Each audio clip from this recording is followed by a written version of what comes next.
বাঘা যতীনে বহুতল বিপর্যয়। আজই বকখালি থেকে গ্রেফতার প্রমোটার। প্রশ্নের মুখে পুরসভা। যে বাড়ি জলার উপর তৈরি হলো, যে বাড়ি অনুমতি ছাড়াই তৈরি হলো, সেই বাড়ি থেকে কিভাবে ট্যাক্স নিচ্ছিল তাহলে পুরসভা?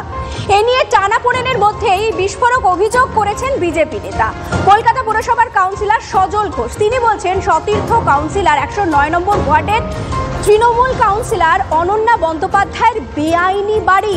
অভিযোগ করছেন সজল বাবু। কি অভিযোগ করছেন সজল? দক্ষিণ কলকাতার সন্তোষপুরে হাতিবাড়ি। প্রথমে দোতলা বাড়ি করেন কাউন্সিলর অনন্যা বন্দ্যোপাধ্যায়। দোতলা বাড়ির পরই 5 তলা হয়ে যায়। সজলের অভিযোগ হাতিবাড়ির পেছনেও বেআইনি নির্মাণ রয়েছে।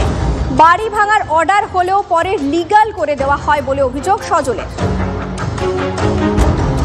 এই বাড়িটা হাতিবাড়ি বলে পরিচিত। অনন্যা ব্যানার্জির নিজের নামে এই বাড়িটা।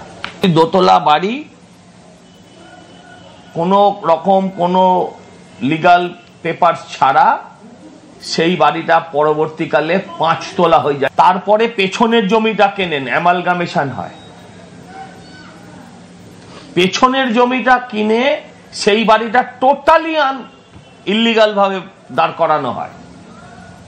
এবং সবচেয়ে দুর্ভাগ্যের কথা, গত কয়েকটা এমআইসি মিটিং আগে এই বাড়িটাকে লিগালাইজ করে দেওয়া হয়েছে। আমরা কথা বলেছি কাউন্সিলর অনন্যা বন্দ্যোপাধ্যায়ের সঙ্গেও। বাড়িটির কাগজপত্র সমস্ত কিছু বৈধ এবং তার পেপারস গুলো আছে, সুতরাং কে কোথায় কি বলছে সেটা তো গেলে হবে না। এখন যদি আমি চিল এরকম কান নিয়ে গেছে বলি তাহলে হবে কি? এখন তো পেপারস নিয়ে কথা বলতে হবে, তাই না?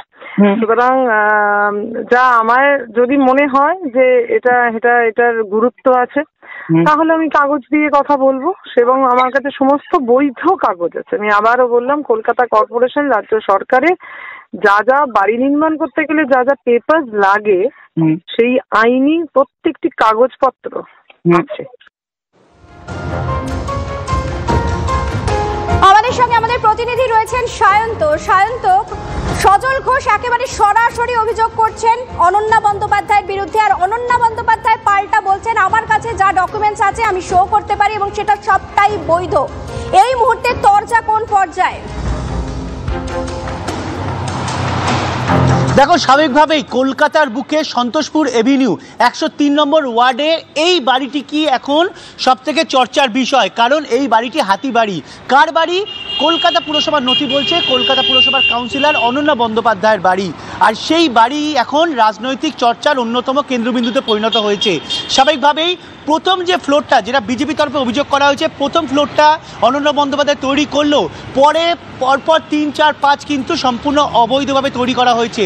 এমনকি কলকাতা পুরসভার নথিতেও কিন্তু সেই বিষয়টি উল্লেখ করা রয়েছে। এই বাড়িটির একাংশের বৈধতা করার জন্য রিটেনশন মানিও তাকে দিতে হচ্ছে, অর্থাৎ অবৈধ থেকে বৈধ করার জন্য একটা রিটেনশন প্রাইস দিতে হয় কলকাতা পুরসভাকে, সেটাও দিতে হয়েছে। আমি আমার ক্যামেরা পার্সন কল্যাণকে বলবো আরেকটা বিষয় দেখানোর জন্য।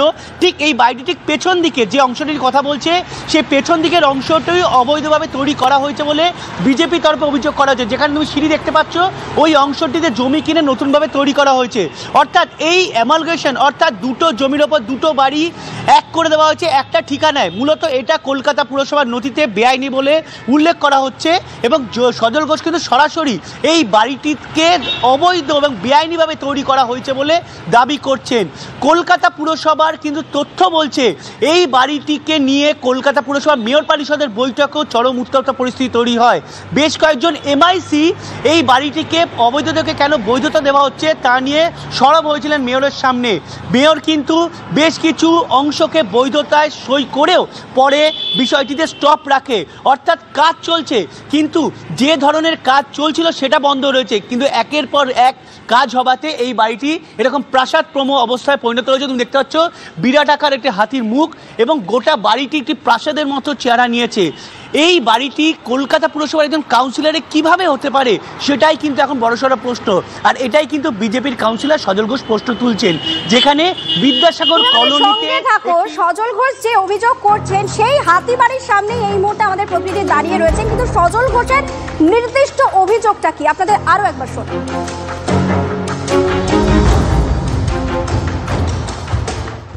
এই বাড়িটা হাতি বাড়ি বলে পরিচিত। অনন্যা ব্যানার্জির নিজের নামে এই বাড়িটা, দোতলা বাড়ি, কোনো রকম কোনো লিগাল পেপার ছাড়া সেই বাড়িটা পরবর্তীকালে 5 তলা হয়ে যায়। তারপরে পেছনের জমিটা কেনেন, অ্যামালগামেশন হয়, পেছনের জমিটা কিনে সেই বাড়িটা টোটালি ইল্লিগাল ভাবে দাঁড় করানো হয়।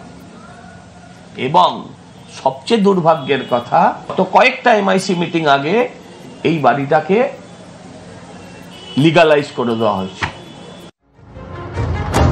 সজলবাবু বলছেন প্রথমে বেআইনি ছিল, পরে লিগালাইজ করা হয়েছে। আমরা আরো একবার চলে যাব আমাদের প্রতিনিধি সায়ন্তর কাছে। সায়ন্ত, একটা বিষয় বলো যে এই বাঘা যতীনে বাড়ি কোলাপসের পর যেভাবে রাজনৈতিক তরজা শুরু হয়েছে, তাতে কিন্তু অনেক বিষয় সামনে আসছে।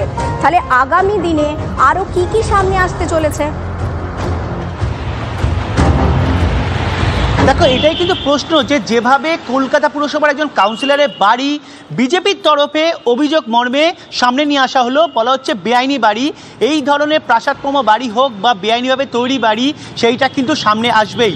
কলকাতা পুরসভার মেয়র আজকে যখন মিতালি বন্দ্যোপাধ্যায়কে, অর্থাৎ 99 নম্বর ওয়ার্ডের তৃণমূল কাউন্সিলরকে গার্ড করার চেষ্টা করলেন যে বাড়িটি বিপর্যয় হয়েছে সেটা 2009 সালে, কিন্তু পুরসভার তথ্য বলছে 2012 সালে বাড়িটি তৈরি হয়েছে এবং সেই সময় কাউন্সিলর ছিলেন খোদ মিতালি বন্দ্যোপাধ্যায়।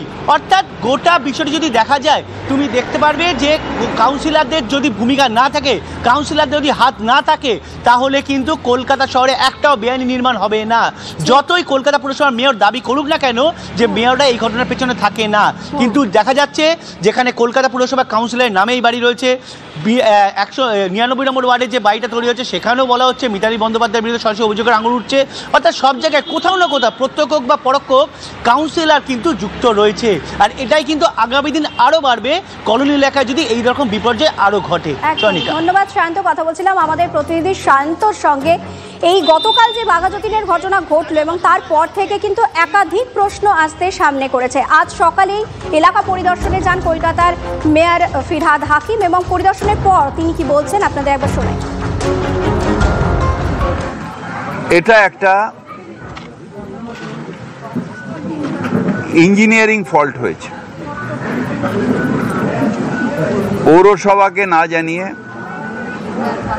প্রমোটার সে নিজে পাকামি করে বোধহয় হরিয়ানার থেকে কাউকে নিয়ে এসে কোনো স্ট্রাকচারাল ইঞ্জিনিয়ারের সাপোর্ট না নিয়ে বা তার ওপিনিয়ন না নিয়ে, কর্পোরেশনের পারমিশন না নিয়ে, বাড়িটা নাকি একটুখানি বেঁকে ছিল সেটাকে ঠিক করতে গেছে। সেই করতে গিয়ে এত বড় একটা বিপর্যয়, যেখানে তারা রড